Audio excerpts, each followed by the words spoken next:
Hey, this is Dave DeCamp from antiwar.com. This is anti-war news for Tuesday, August 19th, 2025.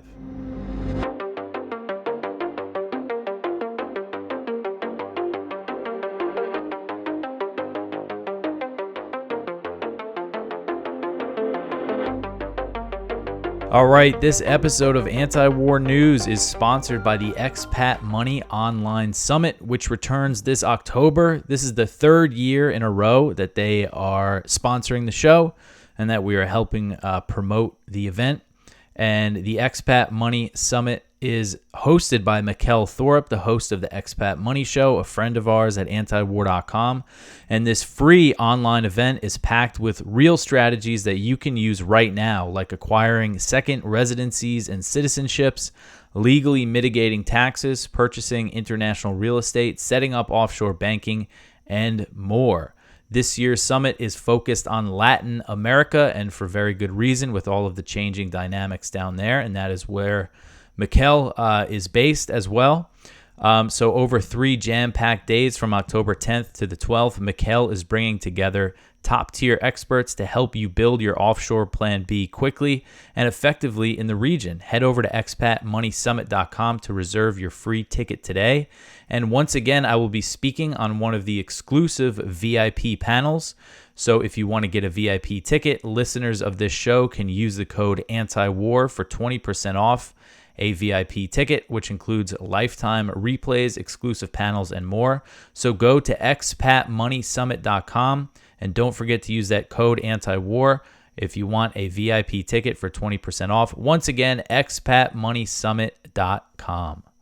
The first story at the top of antiwar.com today, we're going to start with some Ukraine stuff. Most of the stories today are again about Gaza, but we're going to start with, of course, the big meetings that happened in D.C. on Monday. So the top story, Trump is working to arrange Putin-Zelensky meeting. So President Trump said on Monday that he was working on arranging a meeting between Russian President Vladimir Putin and Ukrainian President Volodymyr Zelensky. Comments that came after a day of hosting the Ukrainian leader and several European officials at the White House. The president wrote on Truth Social, quote, "At the conclusion of the meetings, I called President Putin and began the arrangements for a meeting at a location to be determined between President Putin and President Zelensky," end quote. Trump said that once Putin and Zelensky meet, he would join them for a 3-way talk. He said, quote, "After that meeting takes place, we will have a trilat, which would be the 2 presidents plus myself," end quote. So Yuri Ushakov, who's an aide to Putin, said that during the call with Trump, the Russian leader expressed support for direct negotiations between the delegations of Russia and Ukraine. So I don't know if there's a difference there because he says delegations of Russia and Ukraine, or if he's referencing the potential for a meeting between Putin and Zelensky. But if Russia is willing to do the face-to-face between Putin and Zelensky, I think that would be a good sign. It's not exactly confirmed yet, though, that this is the case. And Trump said that one topic of discussion with Zelensky and European leaders on Monday was the potential security guarantees Ukraine would receive from Western nations as part of a peace deal, which will likely be a major sticking point in negotiations with Russia, because some of the things that they're talking about are just completely unrealistic. You see this picture here. This is Trump and Zelensky in the Oval Office. Things went a little better this time between them. Zelensky wore some kind of weird suit-looking thing. But anyway, Trump said about the security guarantees, quote, "During the meeting, we discussed security guarantees for Ukraine, which guarantees would be provided by the various European countries with a coordination with the United States of America," end quote. So European leaders led by British Prime Minister Keir Starmer and French President Emmanuel Macron are calling for a troop deployment to Ukraine to uphold any potential peace deal. When asked if the U.S. would send troops to Ukraine, Trump did not rule out the idea. He refused to rule it out, basically saying that it's possible. But Russia has made very clear that it is strongly opposed to the idea of the deployment of troops from NATO countries to Ukraine, a position that it reiterated on Monday. Russian Foreign Minister, I got to fix that. She is not the Russian Foreign Minister. She is the Russian Foreign Ministry spokeswoman, Maria Zakharova. She said, quote, We reiterate our repeatedly expressed position that we deny any scenarios that envisage the deployment of a military contingent to Ukraine with the participation of NATO states, which could lead to an uncontrollable escalation of the conflict with unpredictable consequences, end quote. So the other major sticking point is the issue of territory. Russia has reportedly offered to end the war if Ukraine withdraws from the Donbass region and the lines are frozen in the southern Kherson and Zaporozhye oblasts, but Zelensky continues to publicly reject the idea of ceding territory.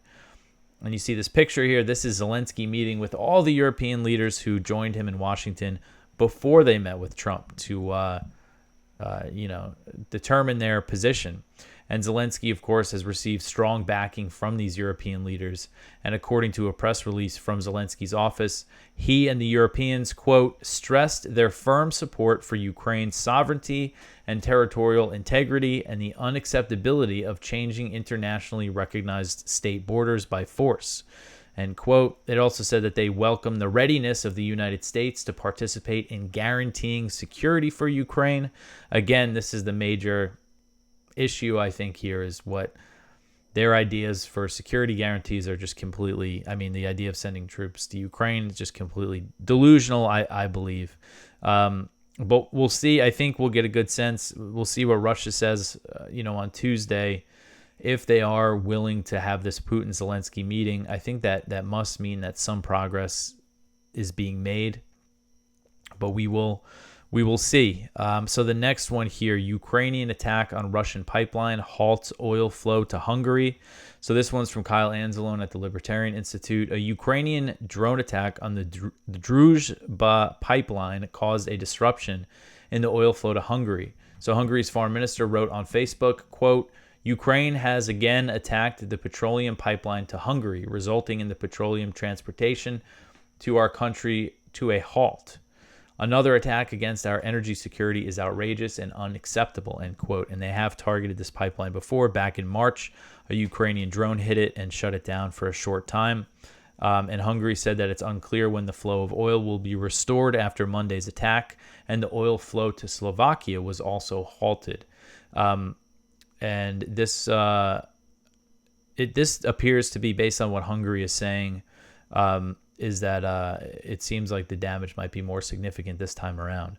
So Hungary's foreign minister said, quote, Brussels and Kiev have been trying to push Hungary into the war in Ukraine for 3.5 years, and the increasing number of Ukrainian attacks against our energy security are aiming at this. So let's be clear again, this is not our war. It's none of our business. We want to stay out of it, and as long as we are in power, we will stay out of it, end quote. And he went on to threaten that Budapest could cut energy transfers to Kiev in response to these attacks.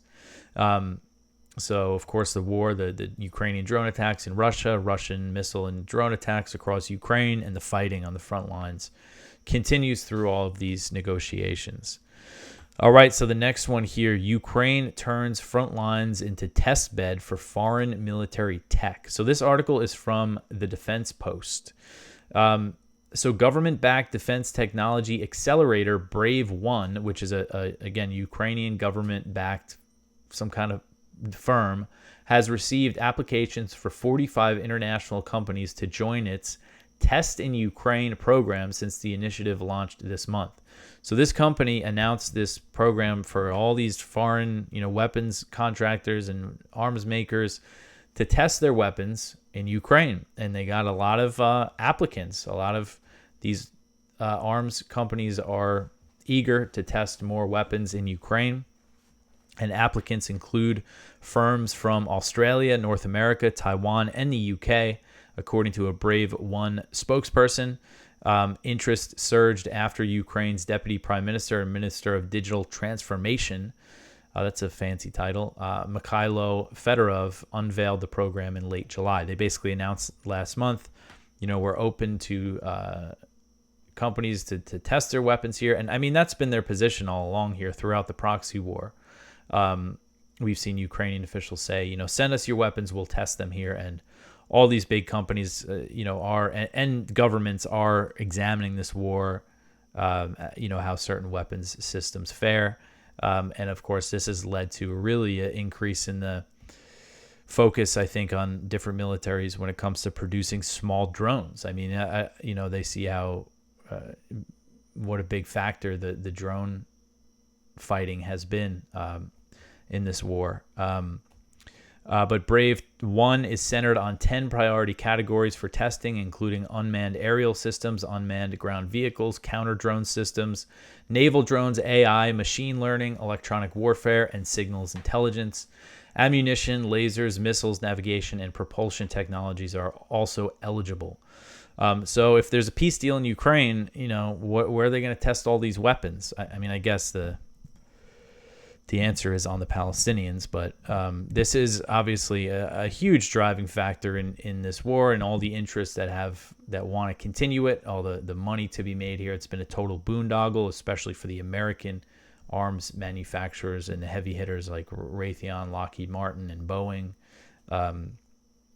So they certainly, again, lots of vested interest, and they fund all the think tanks. This is Kelly Vlahos from Responsible Statecraft spoke at the Ron Paul Institute student seminar just about the think tank machine and how, I forget the exact numbers, but a staggering amount of them are funded by weapons makers. So then they make these policy papers, advocating for more war and continued war. And it's just so obviously a corrupt system. But of course, this is a huge driving force behind the whole war in Ukraine. All right, so the next one here, Trump statement backs Israeli escalation in Gaza. So President Trump said on Monday that the only way the remaining Israeli captives would be freed from Gaza is if Hamas is confronted and destroyed, a statement that provides backing for the Israeli government's plans to escalate its genocidal war on the Palestinian territory. He wrote on Truth Social, quote, "We will only see the return of the remaining hostages when Hamas is confronted and destroyed. The sooner this takes place, the better the chances of success will be," end quote. So the next phase of Israel's offensive, as we have been covering, will focus on taking over Gaza City and involves forcibly displacing 1.2 million Palestinian civilians to the south as part of an ethnic cleansing campaign. And then the idea is to completely destroy Gaza City. The plans to escalate come as Palestinians are starving to death in Gaza every day due to the Israeli blockade, and a new mass displacement will make the humanitarian situation significantly worse. While Trump claims escalation is the only way to free the captives, relatives of the Israelis who remain in Gaza and former hostages are urging for a diplomatic solution. The Israeli military has been warning that plans to escalate with the goal of the full occupation of Gaza would risk harming or killing the remaining captives, but of course Netanyahu is not concerned about that. Trump also claimed in his post that he was responsible for freeing hundreds of Israeli hostages, a reference to the ceasefire deal that was signed in January, under which Hamas released 30 living Israeli captives, and Trump's claiming he freed hundreds of them. Hamas also later released Edon Alexander, an Israeli-American IDF soldier, as a goodwill gesture to the Trump administration, which did not reciprocate in any way. So, he's claiming that, they must be destroyed to get the people out. But it's clear that there's much better and safer ways to do that. And more than 100 civilian Israeli hostages were released as part of the short truce deal way back in November 2023. But Trump said, quote, "Remember, I was the one who negotiated and got hundreds of hostages freed and released into Israel and America. I was the one who ended 6 wars in just 6 months. I was the one who obliterated Iran's nuclear facilities. Play to win or don't play at all. Thank you for your attention to this matter," end quote. And I forget which conflicts he counts as himself ending. I believe that includes India, Pakistan, what else? I mean, he's counting the war with Iran, even though he started, he was involved in starting that war. It's just nonsense. He's been waging war and increasing airstrikes everywhere and helping Israel commit a genocide and everything. So I don't need to tell this audience that what he says is nonsense here. But anyway, so the narrative from the U.S. and Israeli officials is that Hamas is not interested in a diplomatic deal. But we'll get to the next story here. Hamas accepts Gaza ceasefire proposal from mediators. So Hamas said on Monday that it had accepted a Gaza ceasefire proposal presented by mediators Qatar and Egypt, which comes as Israel is planning the massive escalation, in Gaza City.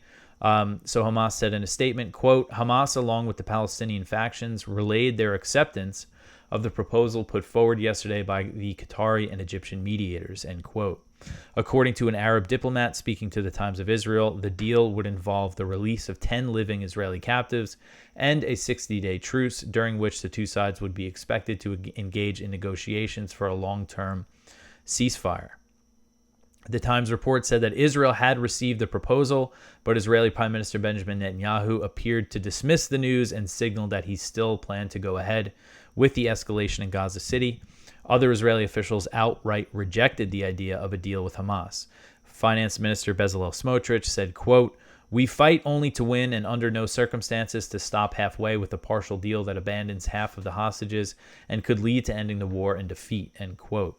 Israel Katz, the defense minister, said that Hamas was, quote, "willing to discuss a deal for the release of hostages only because of its fear that we seriously intend to conquer Gaza City," end quote. And notice that they call it conquering. Ben-Gvir, the Israeli Minister of National Security, said that Netanyahu has no mandate to pursue a partial deal. So basically the Israelis are sending every signal that they're not interested in any kind of diplomatic deal.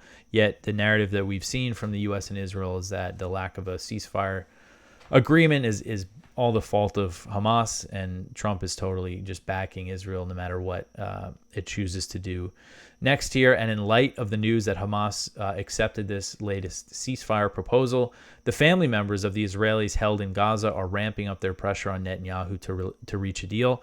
The Hostages and Missing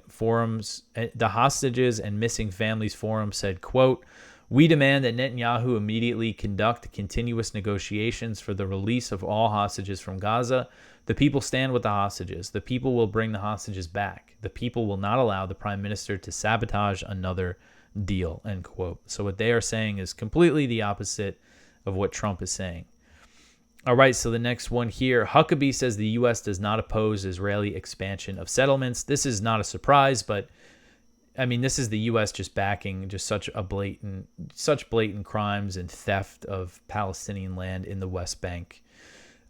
This one's from Middle East Eye. This article: the U.S. ambassador to Israel told Israeli Army Radio on Monday that massive development of the occupied West Bank was not a violation of international law, and the U.S. would not oppose it. I don't know what world Mike Huckabee is living in, but while Mike Huckabee's comments referred to the occupied Palestinian territory in totality, he also specifically addressed the proposed settlement of the E1 area of occupied Jerusalem. He said, quote, "Whether or not there should be massive developments in E1 is a decision for the government of Israel to make. We would not try to evaluate the good and the bad of that, but simply just say that as a general rule, it is not a violation of international law. It's also, I think, incumbent on all of us to recognize that Israelis have a right to live in Israel," end quote. But this is not Israel that we're talking about. This is Palestinian territory. They quote Omar Shakir, the Israel and Palestine director at Human Rights Watch, saying that this certainly is a violation of international law. Shakir said, quote, "The answer is yes. The transfer of an occupying power civilian population to a militarily occupied territory violates the Fourth Geneva Convention and under the Rome Statute of the International Criminal Court is a war crime," end quote. Shakir also said that the U.S. was a signatory to the Geneva Convention, but the Fourth Geneva Convention has the status of customary international law, making it applicable universally. And so, again, I mean, this is just strong support for the most blatant, theft. I mean, that's what it is, theft of Palestinian land. And this is like the project that they've had on ice for decades because of the international opposition to it, because expanding the settlement cuts off a huge part of the West Bank from essentially cuts the territory in two, as far as I understand it. And Smotrich, when he announced it, said, the purpose of this is to bury a Palestinian state. And, this is something that, historically, the U.S. would, besides the last Trump administration was also very supportive of settlements. They actually just declared that they no longer consider them illegal under international law. It wasn't like an official change of policy. It was kind of just a declaration, I think, from the State Department. But, historically, the U.S. administrations opposed settlement expansions, or at least acted like they did, or ignored, they really tried to just ignore them. But Israel would kind of force the issue. There were times when, U.S. officials would go over there and they would announce settlements then to make it seem like the U.S. is really strongly backing them, which ultimately the U.S. was backing them, obviously, because they support the Israeli military in every way that they do. But now it's just all blatant, out in the open. You have Netanyahu saying that he's kept his 25-year promise to prevent the establishment of a Palestinian state, and now they're going through with these huge settlement expansions. All right, so the next one here, the IDF kills 60 Palestinians in Gaza in 24 hours. So Gaza's health ministry said on Monday that Israeli forces killed 60 Palestinians and wounded 344 over the previous 24-hour period as relentless U.S.-backed Israeli attacks continue across the Gaza Strip. The health ministry said that among the dead were 27 Palestinians who were killed while attempting to get food aid, and another 281 aid seekers were injured. It says that it's recorded the killing of 1,965 aid seekers since the end of May. And on top of the violent deaths, Palestinians in Gaza continue to starve to death due to the U.S.-backed Israeli blockade. The health ministry said that Gaza hospitals recorded 5 malnutrition deaths, including 2 children, over the previous 24 hours. So imagine how much worse things are going to get when they begin this huge escalation. And they already have begun it to some extent with these really heavy attacks they've been launching on Gaza City. So also on Monday, an elderly Palestinian man was killed by an aid drop when a box hit a tent in Khan Yunis, southern Gaza. Several Palestinians have been killed by aid drops since Israel allowed them to restart, and aid groups have said that dropping pallets of aid from the sky is dangerous, and it's nowhere close to as sufficient as allowing more trucks to bring aid in by land. And another thing that happens is a lot of these aid pallets fall in these areas that are considered so-called no-go zones, which are essentially kill zones. So they're putting the Palestinians in danger by dropping the aid into these free fire zones where the IDF just shoots everybody. And the Israeli military has continued to launch heavy airstrikes on Gaza City as it's preparing to do the cleansing campaign. Thousands have already fled eastern Gaza City, which has been the focus of recent Israeli attacks. And while some Palestinians have started fleeing Gaza City, many are expected to stay behind for multiple reasons. Since, one is just a lot of them have been displaced so many times, they're just tired and they just don't want to go. And they also do not think that the South is going to be any safer. And also, there's going to be many people, elderly people, disabled people, that are just unable to make the trip. And they're going to stay behind. And what is Israel preparing to do if, in that case? They're going to fire artillery in the areas where people stay to get them to leave. So this is just war crime on war crime here, and all being supported by the United States. All right, so the next one here, Amnesty says Israel is carrying out a deliberate campaign of starvation.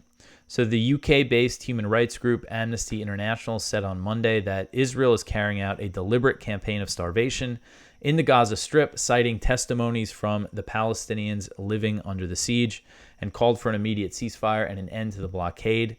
So this isn't anything we don't already know, that this campaign of starvation, but they put in some testimonies from people living through it that I wanted to read. So the start of this article is just quotes from Amnesty essentially saying, they need to end the blockade. There needs to be a ceasefire for real relief here. And, Amnesty has been calling it a genocide for, I think, since 2024 at least. Where are we here? So the report put an emphasis on the plight of pregnant women and mothers of infants who are struggling to produce breast milk and are facing shortages of baby formula. Save the Children screened 747 pregnant and breastfeeding women in July in Gaza and found that over 40% were malnourished. So this is a pregnant woman who also has 2 children. She told Amnesty, quote, "I fear miscarriage, but I also think about my baby. I panic just thinking about the potential impact of my own hunger on the baby's health. Its weight, whether it will have birth defects, and even if the baby is born healthy, what life awaits it amid displacement, bombs, and tents," end quote. Palestinians also spoke out of how people were fighting for aid rather than cooperating and helping each other like they used to. Palestinians have been coming under Israeli attack while trying to reach aid, with nearly 2,000 aid seekers killed since the end of May, as I mentioned. Nahed, a 66-year-old man, told Amnesty, quote, "I saw with my own eyes people carrying bags of flour stained with the blood of those who had just been shot. Even people I knew were almost unrecognizable. The experience of hunger and war has changed Gaza completely. It has changed our values, end quote. So older people spoke of feeling like a burden on their family members who are helping them survive. Aziza, a 75-year-old woman, said, quote, when we were displaced, they had to push me on a wheelchair with toilet queues extremely long in the camp. Where we stay, I need adult diapers, which are extremely expensive. I need medication for diabetes, blood pressure, and a heart condition, and have had to take medicine which has expired. I always feel like these young children, they are the ones who deserve to live, my grandchildren. I feel like I'm a burden on them, on my son, end quote. And Amnesty said that this woman expressed her wish to die. And, this is something, I don't always think about. I remember there's a story, I think, from last year about an elderly Palestinian woman who maybe she had Alzheimer's or it was something like that, where she was losing her memory and she didn't know what was going on.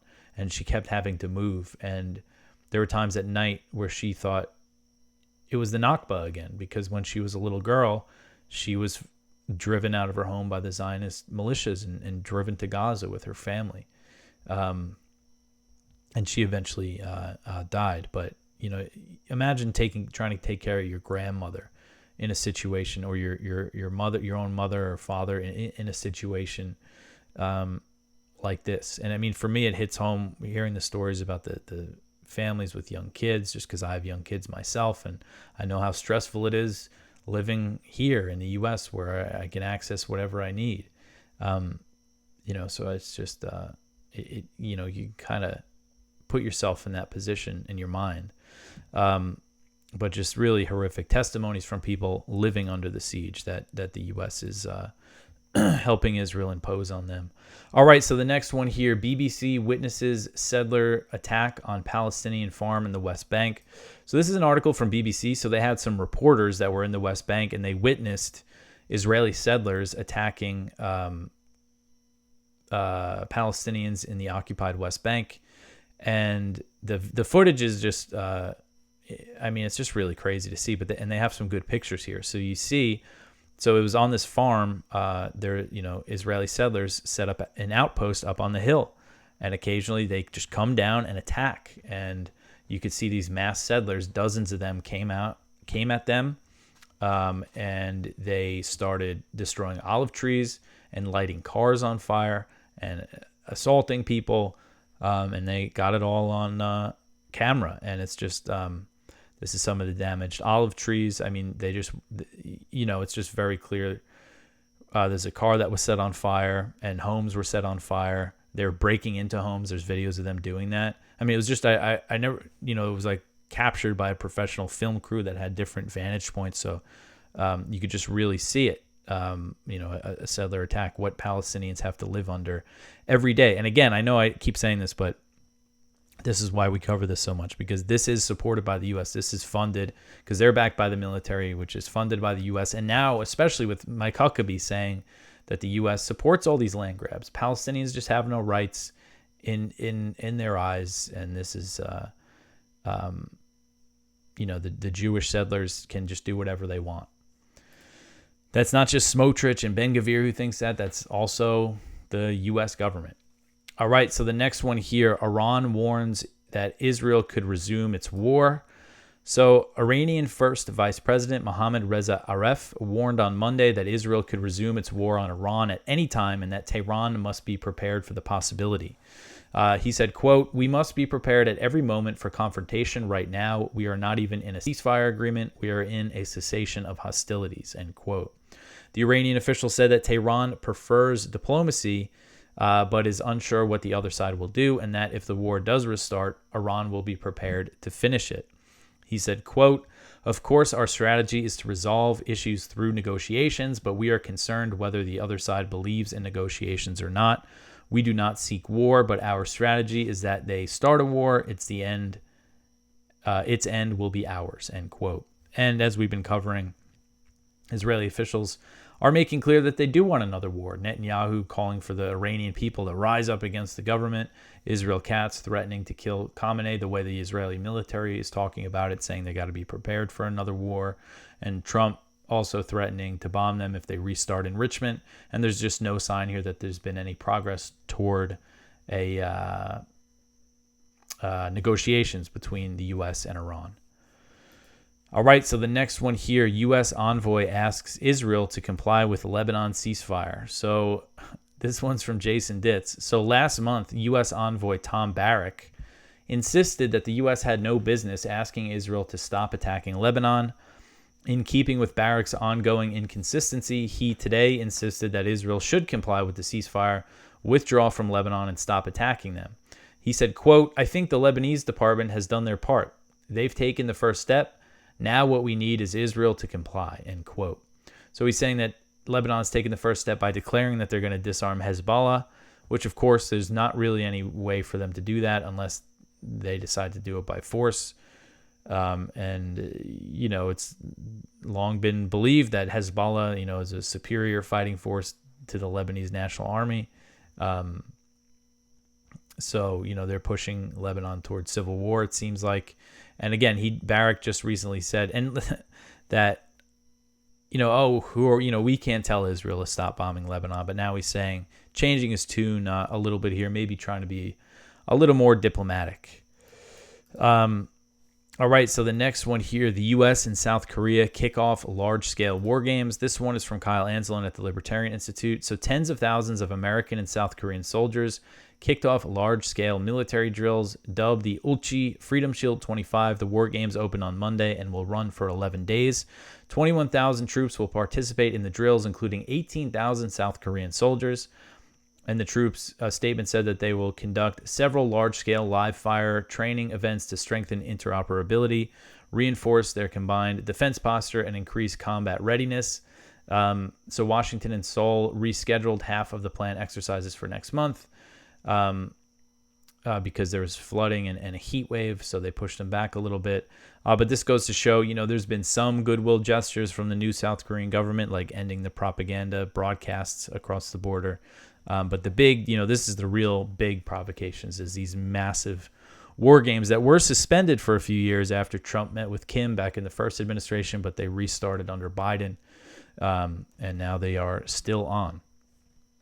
All right, so that is it for the news for today. Please go check out our Viewpoints, one from Dan Steinbach, Dark Lessons of Pre-War Protectionism, From Tariff Wars to Global Fragmentation.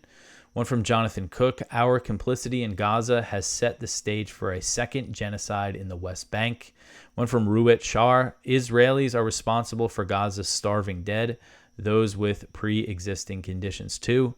One from Kit Clarenberg and Wyatt Reed, Israel's Man Inside the CIA Betrayed the U.S., New Files Show. And our spotlight from Anatole Levin, Why Trump Gets It Right on Ukraine Peace. So please go check all of that out. Go check out our blog as well. I was on Redacted, the show last week, and you could check that out. Also have the Conflicts of Interest, Kyle Anselon's show, some other stuff over there, and then lots of stuff on the lower part of the page. So always lots of content to check out. Go give antiwar.com a visit. But that is it for me for today. You could always support the show by liking, subscribing, commenting. All that stuff helps out. And yeah, follow us on social media. Go subscribe to my Substack page, where I've basically just been posting videos and some clips.